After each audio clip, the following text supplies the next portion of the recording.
Compliance বিষয়ে নতুন নতুন শর্ত দেওয়ার পরও বিদেশি ক্রেতারা এখনো পোশাকের দাম বাড়াচ্ছে না। তবে দেশের পোশাক শিল্পের স্বার্থে কমপ্লায়েন্স ইস্যুতে সব রকম চ্যালেঞ্জ মোকাবেলায় উদ্যোক্তারা তৈরি। বুধবার প্ল্যানার্স টাওয়ারে লিবাস টেক্সটাইল লিমিটেডের সঙ্গে বিকেএমই এর পরামর্শক চুক্তি স্বাক্ষর অনুষ্ঠানে এসব কথা বলেন সংগঠনটির প্রথম সহসভাপতি আসলাম সানি। চুক্তিতে স্বাক্ষর করেন প্রতিষ্ঠানটির ব্যবস্থাপনা পরিচালক ইঞ্জিনিয়ার তৌহিদুর রহমান এবং বিকেএমই এর সহসভাপতি আসলাম সানি। সম্প্রতি পরিবেশ বান্ধব ও কমপ্লায়েন্স কারখানা হিসেবে মার্কিন যুক্তরাষ্ট্রের গ্রিন বিল্ডিং কাউন্সিল থেকে লিড সার্টিফিকেট অর্জন করেছে লিবাস।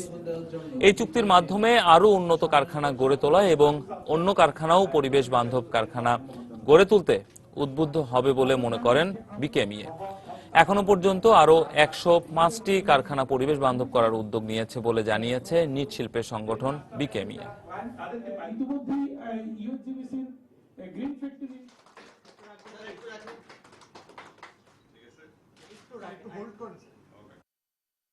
বিদেশিরা যখন বলে যে আমরা টাকা দিব, এই টাকায় কিন্তু আমাদের টাকায় কিন্তু আমরা ইনভেস্টমেন্ট করছি। পাশাপাশি সরকারের তরফ থেকে আমরা কিন্তু আজকে যেটা গ্রিন ফ্যাক্টরির জন্য যে টাকা দেওয়া হয়েছে বলছে মাত্র 20 কোটি টাকা।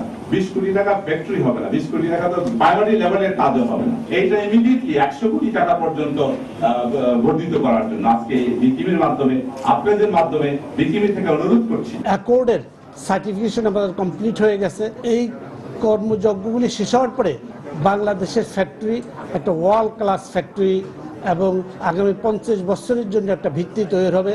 2021 সালের মধ্যে $50 বিলিয়ন এক্সপোর্ট করার যে টার্গেট সেট করছি, সেই টার্গেটকে অ্যাচিভ করার জন্য ত্বরান্বিত করবে।